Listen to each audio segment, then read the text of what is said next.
Banjara video देखे सारो सुनील राठौर ढोलकी वादक ये यूट्यूब चैनल ने सब्सक्राइब करो, लाइक करो, कमेंट करो, शेयर करो। उत्तमराव राठोड हे सत्कार या ठिकाणी करत आहेत।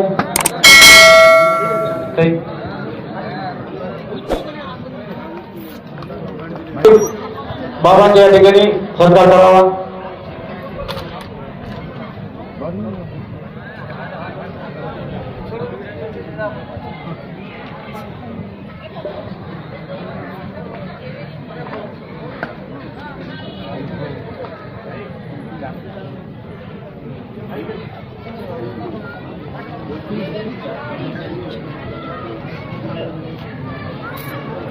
यानंतर सहजानंद सरस्वती त्र्यंबकेश्वर नाशिक यांचे सत्कार करण्यासाठी मी डॉक्टर सतीश राठोड यांना अशी विनंती करतो की यांनी महंत सहजानंद सरस्वती याच्या या ठिकाणी सत्कार करावे। डॉक्टर सतीश राठोड।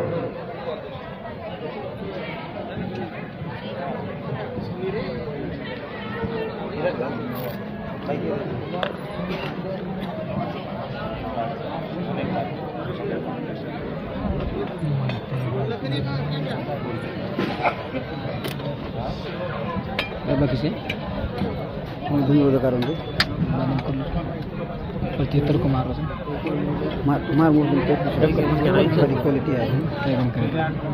या ठिकाणी सत्कार मूर्ती माजी आमदार सुरेश कुमारजी जट्टा साहेब यांचा सत्कार करण्यासाठी मी ॲडव्होकेट उत्तमराव राठोड डॉक्टर आशिष राठोड व तांड्यातील टीम यांना अशी विनंती करतो की यांनी आमदार साहेबांचा सत्कार करण्यासाठी समोर यावे। तांड्यातील सर्व टीम डॉक्टर आशिष राठोड व सर्व तांड्यातील टीम यांना विनंती करतो की त्यांनी माजी आमदार सुरेश कुमार जेटलिया साहेब यांचा या ठिकाणी यथोचित अशा प्रकारचा या ठिकाणी सन्मान सत्कार होत आहे। टाळ्याच्या गजराने टाळ्या वाजवा असं मी सर्व प्रेक्षक विनंती करतो।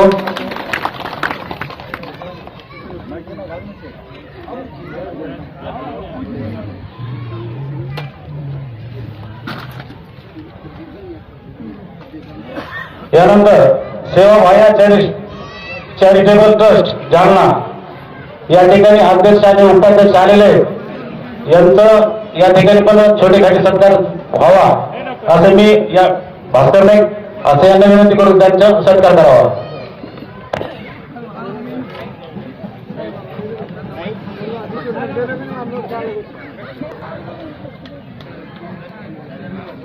या ठिकाणी त्यानंतर विश्वेश्वर महाराज नारायण मठ सुरत यांचा सत्कार ॲडव्होकेट उत्तमराव राठोड डॉक्टर आशिष राठोड यांना विनंती करतो की त्यांनी महंत विश्वेश्वरानंद महाराज नारायण मठ सुरत यांचे सत्कार करतील अशी मी त्यांना विनंती करतो।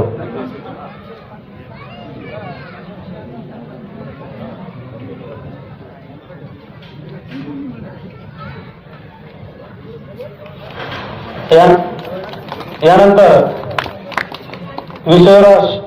स्वामी विश्वेश्वर महाराज नारायण मठ सुरत व विठ्ठल महाराज गोकुळेश्वर संस्थान यांचे सत्कार भीमराव भानुनाईक राठोड हे करतील अशी मी त्यांना विनंती करतो।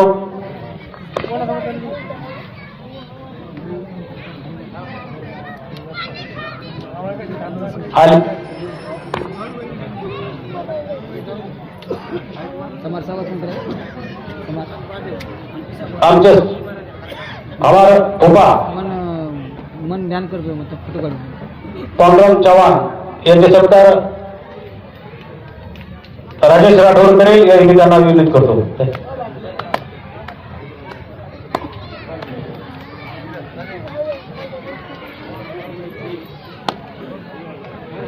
यानंतर आमच्या गावचे भीमराव नाईक जाधव यांचा सत्कार मी परमेश्वर मानकर करतील अशी मी त्यांना विनंती करतो।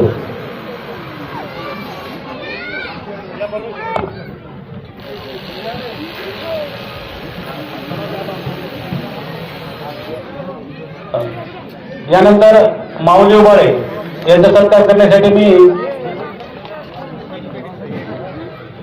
सतीश पवार यांना विनंती करतो की त्यांनी माऊली उबाळे यांचा सत्कार करावा.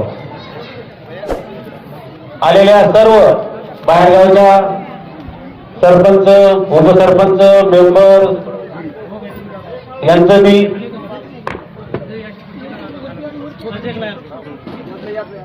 आलेल्या सर्व बाहेरगावचे प्रतिष्ठित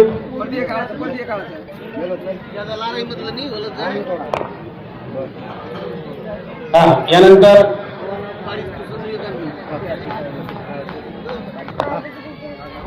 चालेल तो घालून यानंतर काँग्रेस गोसाईचे चेअरमन ओंकार जाधव यांना मी विनंती करतो की कृपया त्यांनी स्टेजकडे याची कृपा करावी.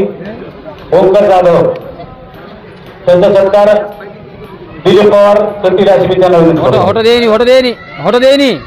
देवाची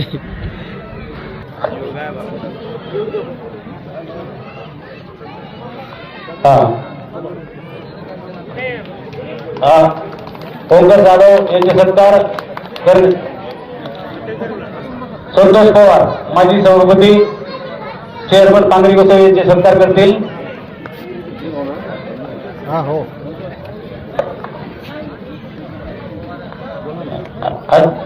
ओंकार जाधव यांचे सत्कार माजी सभापती संतोष पवार आज की आनंद की नारायणं नमस्कृत्यं नरं चैव नरोत्तमं देवीं सरस्वतीं व्यासं ततो जयमुदीरये. शङ्करं शङ्कराचार्य केशवं वादरायणं सूत्रभाष्यकृतो वन्दे भगवन्तो पुनः पुनः. ईश्वरा गुरुरात्मेति मूर्ति भेदविभागिने व्योमहरव्याप्तदेहाय श्रीदक्षिणामूर्ते नमः. ॐ शांति शांति शांति. थोड़ा भगवान का नाम संकीर्तन करेंगे. राम कृष्ण हरि मुकुंद मुरारी. राम कृष्ण हरि मुकुंद मुरारी. बोलो राम कृष्ण हरि. हरे राम कृष्ण हरि मुकुंद मुरारी.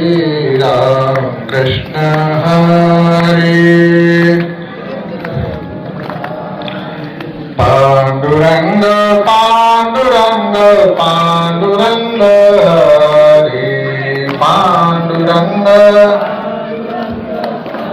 रंग हरे.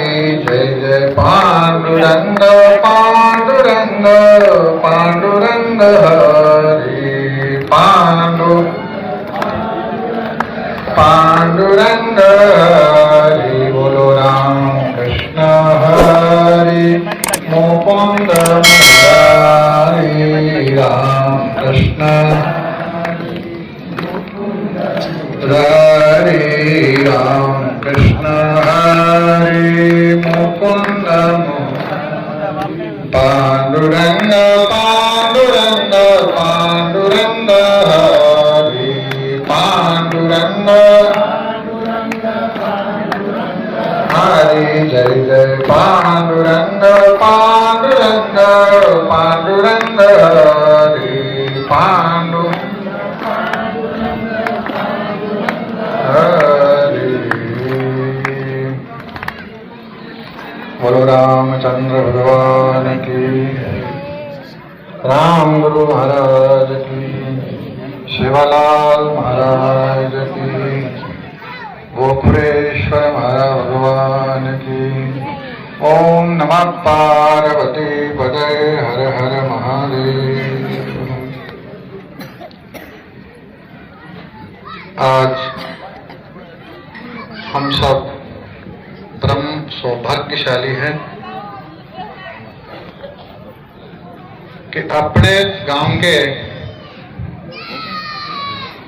एक प्रतिष्ठित महापुरुष भानु नायक स्वतंत्र सैनिक थे। हमने उनको देखा है अंदर से, और सोनल माता और सुंदर माता, आज तीनों का पुण्यतिथि के शुभ अवसर पर हम सब एकत्रित हुए। उस अवसर पर अपने यहाँ के माजी आमदार साहब, जेतला साहब, डॉक्टर साहब, वकील साहब અને આપણે पवार साहेब आणि आडे साहेब, मोहन आडे, ते आमच्या संघ शिकत होते बरं का।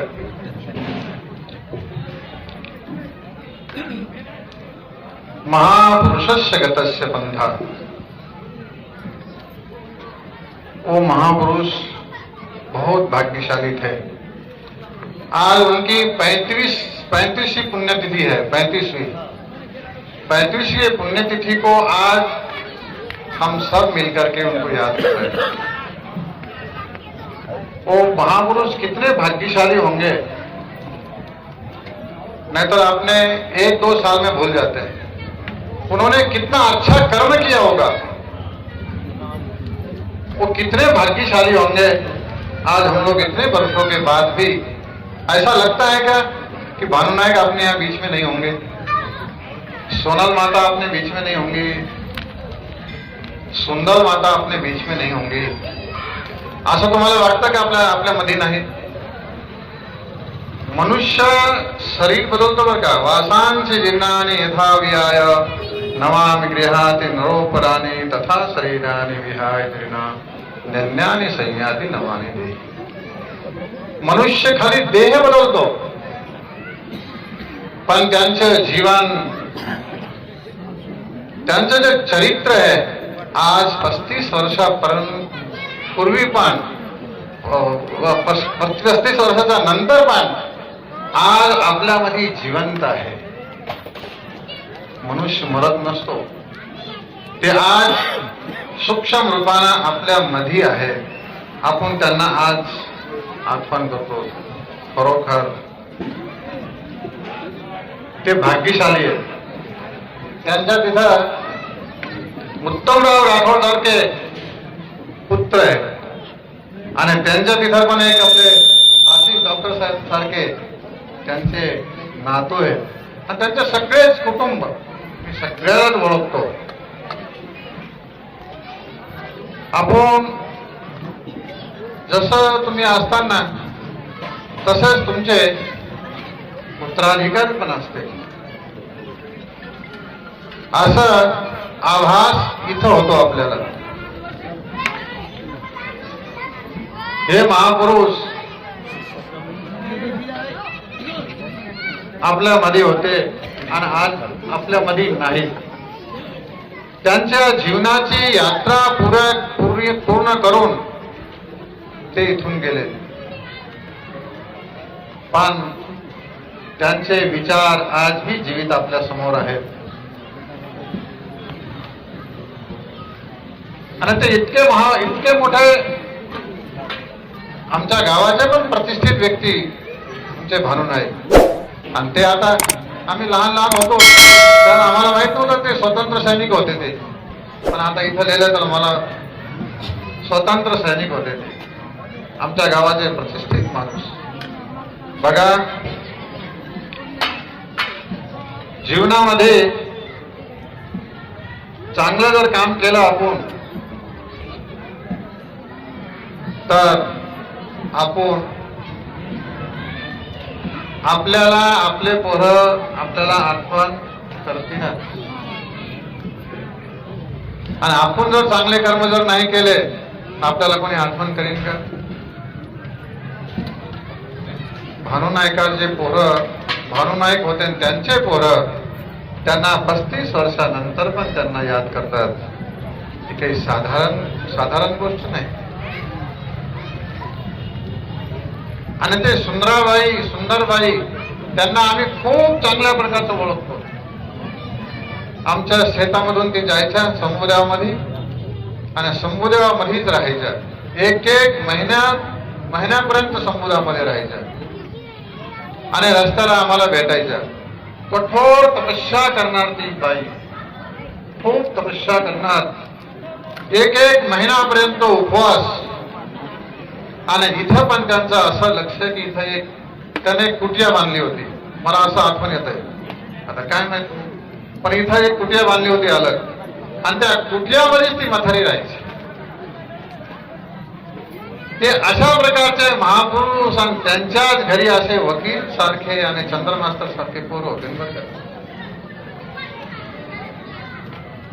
आपण मी त्यांना आपण सगळे याद करतो. आपलं पुरा गाव इथं एकत्रित झालेलं आहे, आपण त्यांना याद करतो.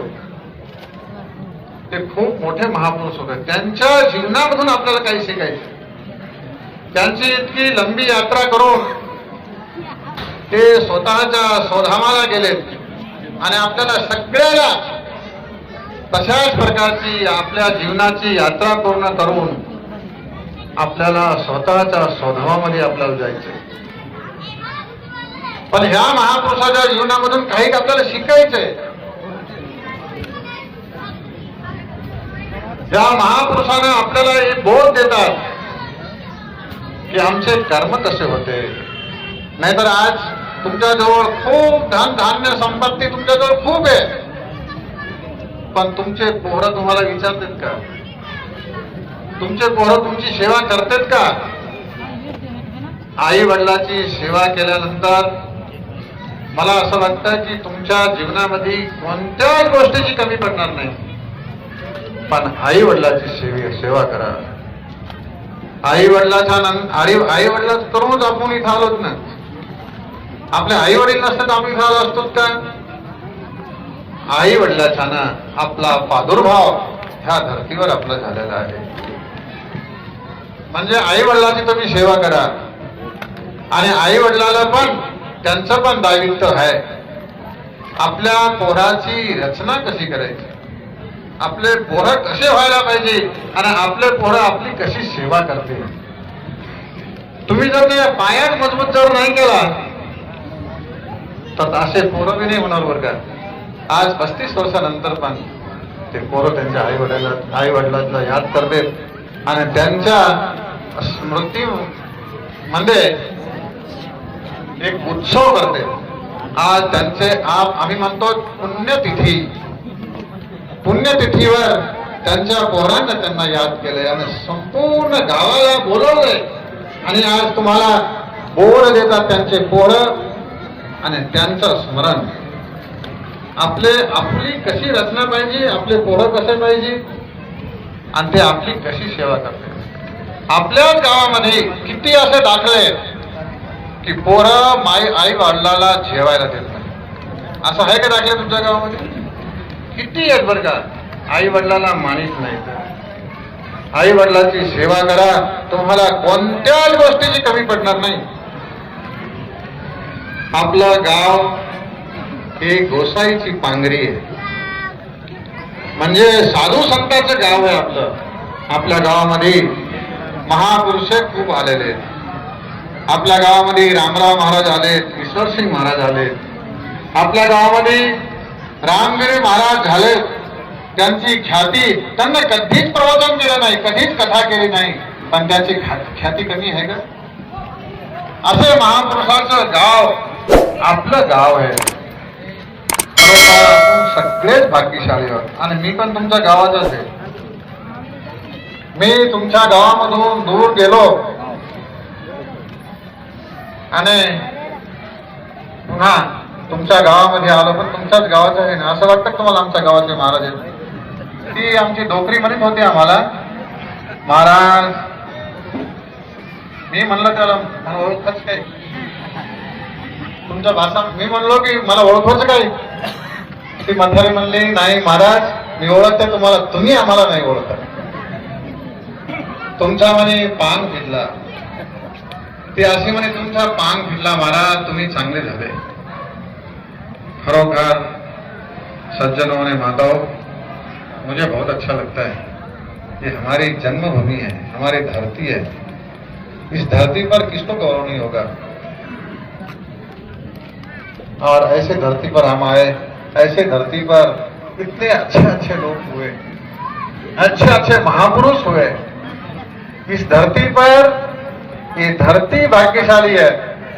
मैं अभी कभी कभी सोचता हूं इस धरती में ऐसी स्मृति बनना चाहिए, ये धरती भी ऐसा लगना चाहिए कि विष्णु महाराज की जन्मभूमी है। कधी कधी माझ्या मनामध्ये येत आहे. आणि आमची कधी कधी अनेक काय माणसाला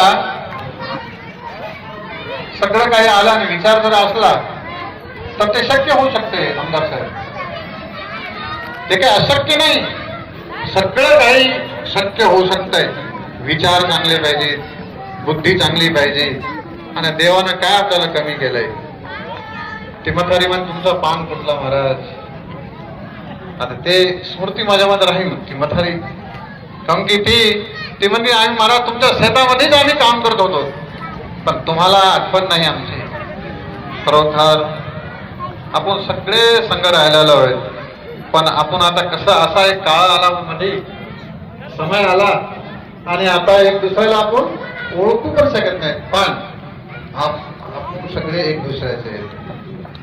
आज आपण ह्या गावामध्ये महापुरुषाच्या पुण्यतिथीला आपण एकत्रित झालो आणि त्या महापुरुषाच्या त्यांचे आपण स्मरण करू आणि त्यांना गीताचा 15वा अध्यायाचा पाठ करून त्यांना आपण श्रद्धांजली देऊ.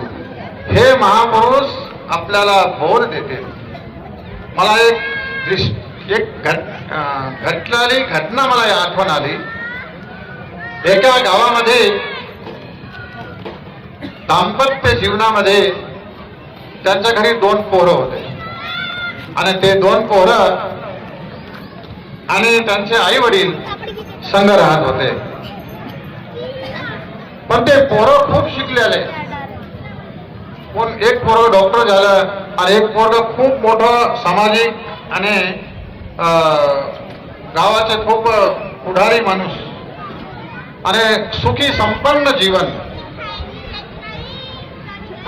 आणि झालं काय की आई वडिलांचं खूप चांगलं जीवन जीवत होते, कुटुंब सगळंच. पण आई वडिलांना असं विचारलं की मी जर मेलो, त्याची वडील म्हणले मी जर मेलो तर पोराकडून तुम्हाला आमची विधी करायची, 10 दहाव्याची विधी करायची, तर्पण विधी करायची आणि माझी जी हस्ती ती गंगाजी मध्ये विसर्जन करायचं. झालं काय की अमुक दिवसानंतर त्यांचे वडील गेले. पोरं इतके शिकलेले होते, जीविकाचं शिक्षण खूप होतं, पैसा कमाईचं खूप शिक्षण होतं, पण पैशाला कसं वापरायचं, पैशाला कसं खायचं, पैशाला कसं ठेवायचं हे शिक्षण त्यांच्या जवळ नव्हतं. पैसा आपल्याला वापरायसाठी आहे, साधन आहे, साध्य नाही. साध्य आपले आई वडील आहेत, साध्य आपले परमात्मा आहे. त्यांच्यासाठी त्यांच्या संग कसा व्यवहार करायचा. पोरायला जीवनाचं शिक्षण होतं, जीविकाचं शिक्षण होतं, पण जीवनाचं शिक्षण बिलकुलच नव्हतं. वडील गेले पण आई म्हणले की पोरो तुमच्या वडिलांना खूप तुम्हाला दिलंय, आता त्यांची तर्पण विधी करायची आणि त्यांच्या 10व्याची विधी करायची आणि त्रिवेणी संगममध्ये गंगाजीमध्ये त्यांची हस्ती विसर्जन करायची. हस्ती विसर्जन करण्यासाठी पोराला तयार करते आई, पण पोरं तयारच होत नाही. मोठ्या पोराला म्हणते, मोठा पोरगा म्हणतो आई मी डॉक्टर आहे, मला माझे किती पेशंट येते, मला आहे का तुमची विधी करायला, माझ्याजवळ टाइम आहे का? आणि तू मला म्हणते ती अशी विधी करायची. त्या पोराला धार्मिक विधीच्या काहीच भान नाही पोरायला. लहान्या पोराला म्हणले, लहाना पोरगा म्हणतो की आई मला म्हणते की तू